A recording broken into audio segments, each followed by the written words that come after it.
This is the National Weather Service in Jackson, Mississippi.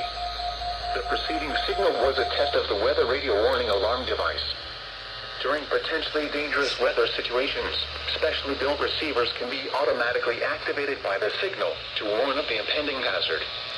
Tests of the signal and your receiver's performance are normally conducted by the National Weather Service each Wednesday between 11 a.m. and noon. If there is a threat of severe weather, the test will be postponed to the next available good weather day.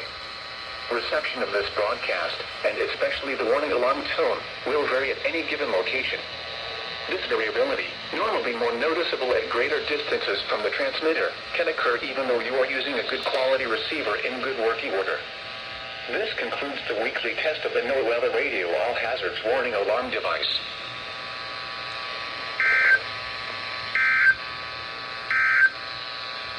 Elsewhere across the region at 10 a.m.